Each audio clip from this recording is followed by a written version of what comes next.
Good morning dear viewers of channel mind your science. और मैं चंद्र प्रकाश आपके साथ केमिस्ट्री के लेक्चर्स शेयर कर रहा हूँ। और आज का जो टॉपिक रहेगा हमारी +2 क्लास का, ये टॉपिक आपके साथ शेयर करने जा रहा हूँ मैं। और जैसा कि आप जानते ही हैं, ये जो यूनिट चल रही है कंटिन्यूड है हमारी हेलो एल्केन्स एंड हेलोरीन्स। और आज का जो ये टॉपिक रहेगा poly halogen compounds. Dear students, poly का क्या मतलब होता है? पॉली मीन्स मैनी, हेलोजन मतलब हेलोजन्स और कंपाउंड्स। जब किसी मीथेन के अंदर या इथेन के अंदर एक से अधिक हेलोजन्स लगे हों तो वो कहलाते हैं क्या? Poly halogen compounds. आज का जो टॉपिक का विषय रहेगा यही रहेगा, पॉली हेलोजन कंपाउंड्स। और आप देख रहे हैं माइंड योर साइंस चैनल। जिन्होंने अभी तक चैनल को सब्सक्राइब नहीं किया वो चैनल को सब्सक्राइब करेंगे लेटेस्ट इंफॉर्मेशंस को जानने के लिए। आपकी जो स्टडीज़ है वो ऑनलाइन जो आपके साथ चल रही है वो ऐसी ही कंटिन्यू चलेगी और इसका जो बेनिफिट है, लाभ है, वो आप तक पहुंच रहा है। तो इसी के साथ ही मैं आप सीधा लेक्चर पे लिए चलता हूं। तो we will discuss about the poly halogen compounds, क्या होते हैं, कैसे इनके बारे में पढ़ाया जाएगा। तो सबसे पहले definition of poly halogen compounds. When alkanes, the hydrogen atoms are replaced by more halogens, the compound obtained are called as polyhalogen compounds। Polyhalogen compounds. तो सबसे पहला पॉलीहेलोजन कंपाउंड है dichloromethane. Dichloromethane CH2Cl2। Dichloromethane, it is used as a solvent, and that is organic solvent in the pharmaceutical industry। Pharmaceutical industry। So this is the first compound that is called as dichloromethane। अब हम बात करेंगे next compound की, that is called as chloroform।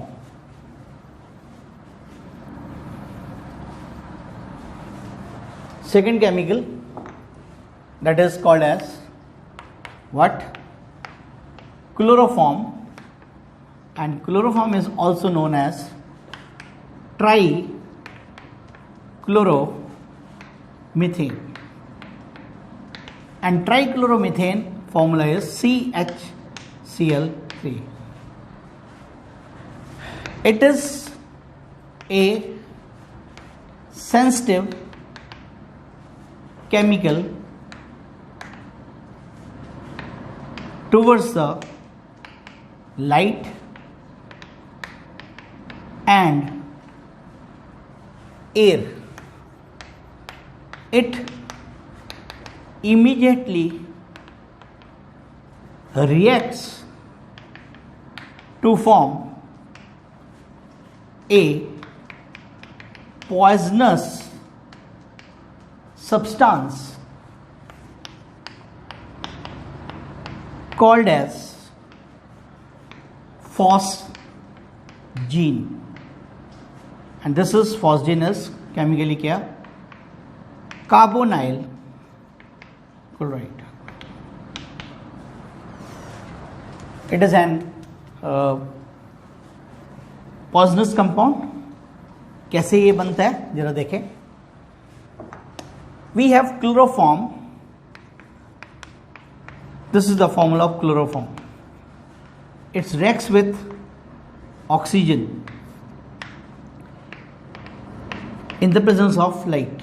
It is a photochemical reaction.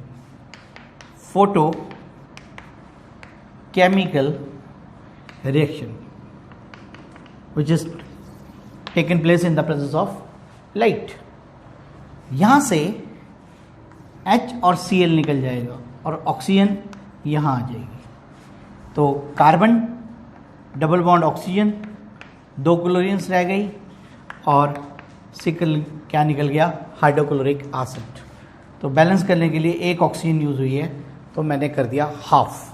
तो ये क्या बन गई, फॉस्जीन, जो कि पॉइजनस केमिकल है. अब इसीलिए क्लोरोफॉर्म को प्रिकॉशनल क्या बरतना है जब इसको लेबोरेटरी में रखना है, क्योंकि ये टॉक्सिक केमिकल है. टॉक्सिक मतलब जहरीला केमिकल है. तो जब हम इसको लेबोरेटरी में रिसर्च में यूज़ करते हैं तो इसको लैब के अंदर किस ढंग से रखना है वो यहाँ बताई जाएगी. Precaution taken to keep the chloroform in the laboratory. Laboratory में क्लोरोफॉर्म को किस ढंग से रखा जाएगा. तो पहला पॉइंट है to avoid the light. Light को अवॉइड करने के लिए, to avoid the light, it is kept in the dark colour bottles. It is kept in the dark color bottles. इसी में लिखना है and it is filled up to the brim so that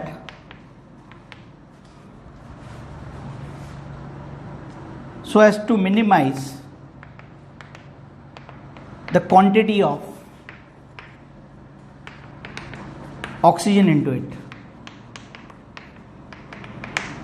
bottle को ऊपर का जो हिस्सा होता है, जैसे बॉटल है ये हमारी, दिस इज एन बॉटल, तो ये यहाँ तक ऊपर तक भरने की कोशिश करनी है. अगर हम स्पेस छोड़ेंगे तो यहाँ पर एयर एंटर कर जाएगा और एयर में होगी ऑक्सीजन, और ऑक्सीजन क्या करेगी, रासायनिक क्रिया. तो इसलिए हमने इसके ऊपर तक भर लेना है, मुंह तक भर देना है. बॉटल के जो कैप है वहाँ तक, ये पूरा ब्रिम इसको बोलते हैं, वहाँ तक इसको फिलिंग करनी है जब हमने इसकी लेबोरेटरी में इसको रखना है. इसके बाद we add little amount of ethyl alcohol into it. इसके अंदर इथाइल अल्कोहल डाली जाती है. Little amount of ethyl alcohol into it,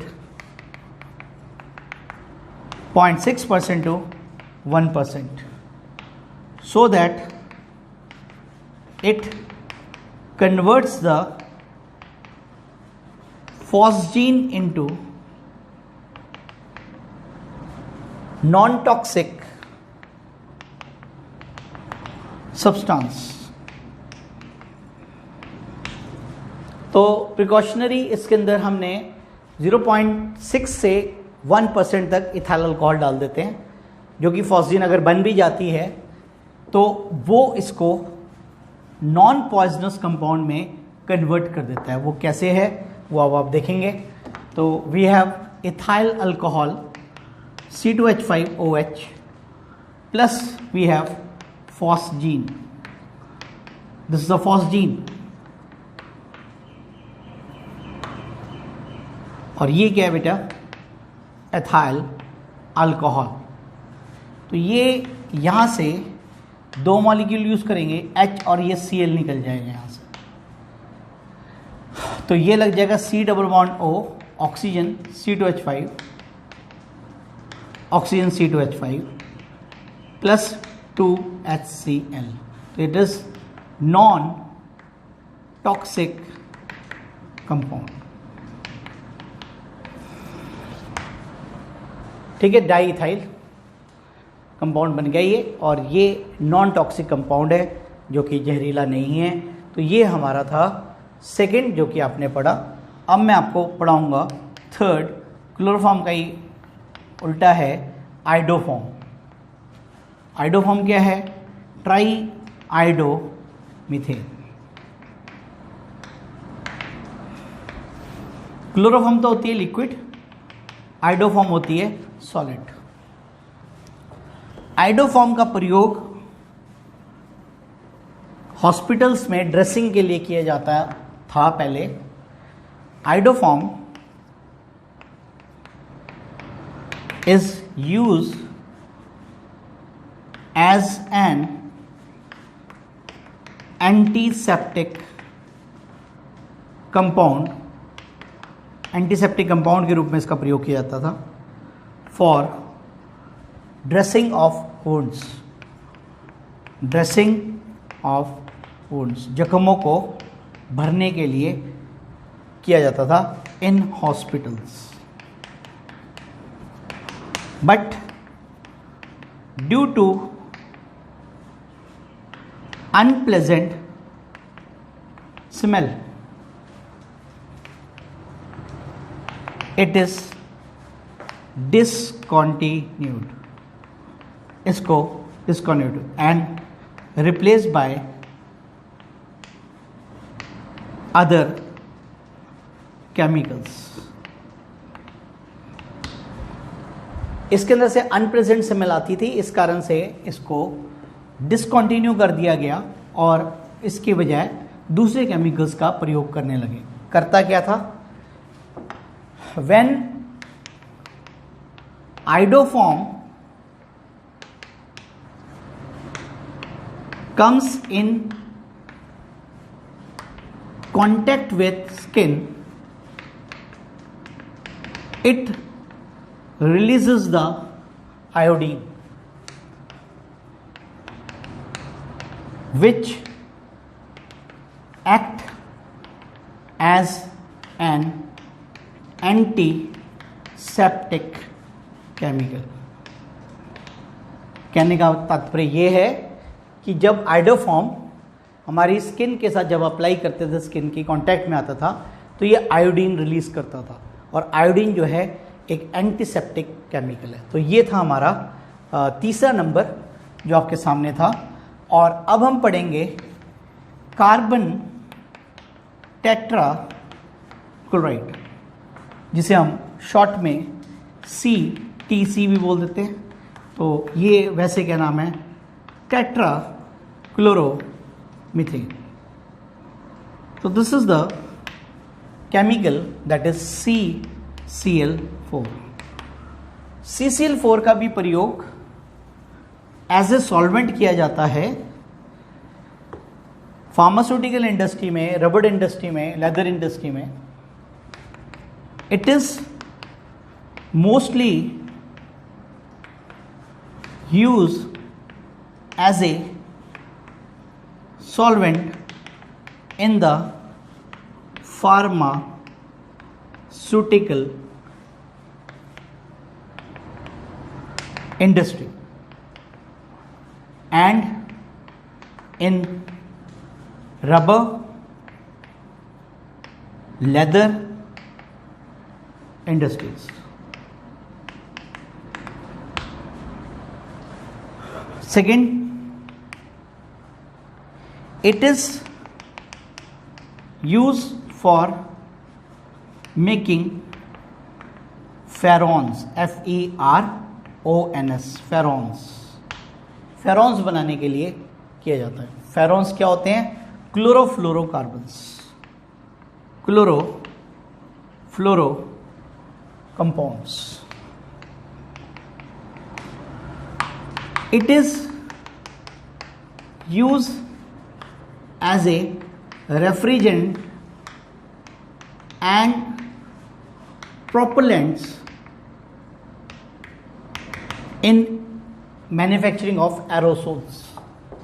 aerosol जैसे कि हमारे डीओज होते हैं, तो उसमें गैस को कैरी करके बाहर निकालने के लिए प्रोपेलेंट्स के रूप में इसका यूज़ किया जाता है, यूज इन द एरोसोल्स। तो दिस इज जो भी स्प्रे होती है उसके अंदर इसका प्रयोग किया जाता है। अब हमने 4 पढ़ लिए, 5वां जो है थोड़ा सा इंपॉर्टेंट है, इसमें से एमसीक्यूज आते हैं और क्या आते हैं, फेरोन्स।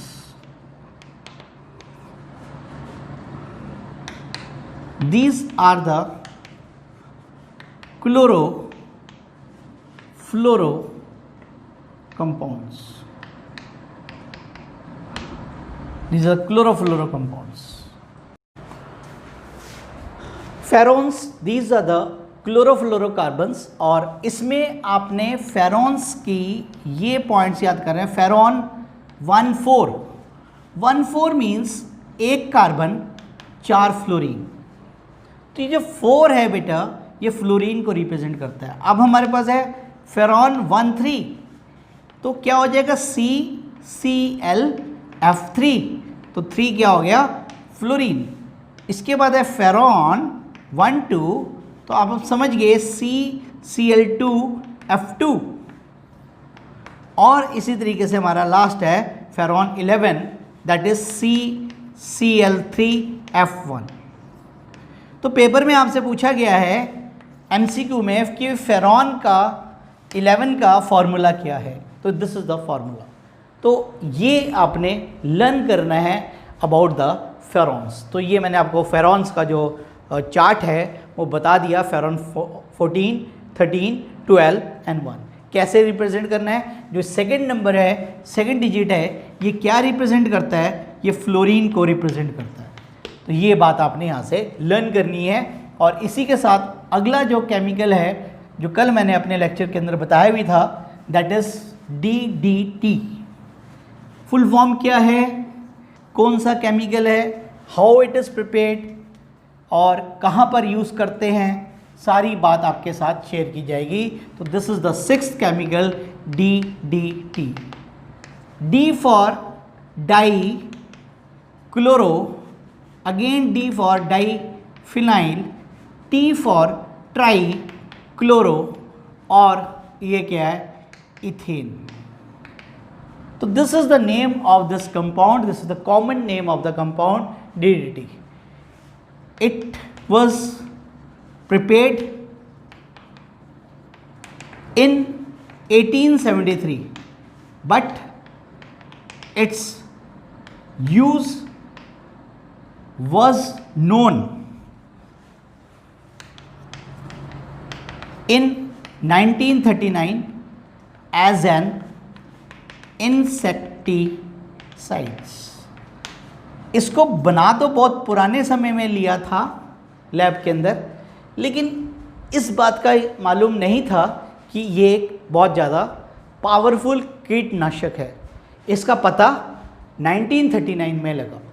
और कैसे इसको बनाया जाता है, लेबॉर्ट्री के अंदर कैसे बनाया है हमारे वैज्ञानिकों ने, वो आप देखोगे प्रिपरेशन या सिंथेसिस। तो इसके लिए आपने 2 मॉलिक्यूल क्लोरोबेंजीन के लेने हैं, जो कि आपने इस तरीके से लिखना है, जैसे कि मैं आपके सामने बोर्ड पे लिख रहा हूँ। ये दोनों क्या है, क्लोरोबेंजीन, और इसको रिएक्शन कराना है किससे, मैं केमिकल यहाँ पर लिख देता हूँ पहले, CCl3C♯OH।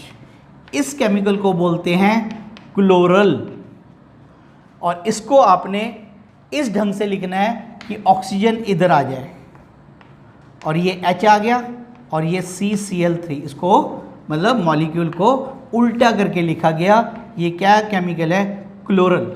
Reaction is carried out in the presence of sulphuric acid, और सल्फ्यूरिक एसिड यहाँ से ये वाटर निकाल देगा। तो एक बड़ा सा केमिकल बनेगा, जो मैं अब ऊपर रब करके लिखने जा रहा हूँ। आपने बहुत ध्यान से लिखना है, फिर इसकी IUPAC नेम समझाऊंगा उसी स्ट्रक्चर से, और फिर मैं इसके बारे में बताऊंगा इसका प्रयोग कहाँ किया जाता है। अब देखें प्लीज़, ये दोनों यूनिट्स आपने ऐसे लेनी है, एक यूनिट ये ले ली, एक यूनिट दूसरी ले ली बेटा, और ये कॉमन पॉइंट से जुड़ा हुआ है कार्बन से, ये कार्बन है देखो आप, और ये लगी हुई इसकी हाइड्रोजन, और ये लगे हुए इसके 3 क्लोरीन्स, और साथ में निकल गई क्या, वाटर। तो ये जो केमिकल बना है बड़ा सा, ये है हमारा DDT। अब इसकी नेमिंग्स की बात करेंगे, मैं समझा देता हूँ। D फॉर डाइक्लोरो, आगे स्ट्रक्चर देख रहे हो फिनाइल, डाइफिनाइल, फिर देख रहे हो 3, T फॉर ट्राई, 1 2 3 क्लोरो, और 2 कार्बन से क्या, इथेन। तो this is the common name of this compound, dichloro diphenyl trichloro ethane. अब हम इसका IUPAC नेम समझेंगे, वो कैसे है। ये स्ट्रक्चर जरा ध्यान से आप देखेंगे तो मैं इसकी नंबरिंग करता हूँ, यहाँ से स्टार्ट करेंगे 1 2, ये इसकी फिर से काउंटिंग करेंगे क्योंकि इसमें भी ग्रुप लगा हुआ है, कौन से नंबर पे, 4 पोजीशन पे। तो डियर स्टूडेंट्स यहाँ 2 लगा हुआ है, ठीक है, 2 पे ये पूरा बड़ा ग्रुप लगा हुआ है, तो हम क्या लिखेंगे, 2 लगे हुए हैं, 2 2, दोनों सेम है इसलिए शब्द आया बिस। कॉम्प्लेक्स डेरिवेटिव है, ये 4 पोजीशन है, 4 पोजीशन पे क्या लगा हुआ है, क्लोरो, इसको क्या बोलते हैं, अभी बताया था, फिनाइल। तो दोबारा देखें, दोबारा मैं आपको बता देता हूँ, सेकेंड नंबर पे एक तो ये ग्रुप लगा हुआ है, एक ये ग्रुप लगा हुआ है, इसलिए 2 2, दोनों सेम है इसलिए बिस।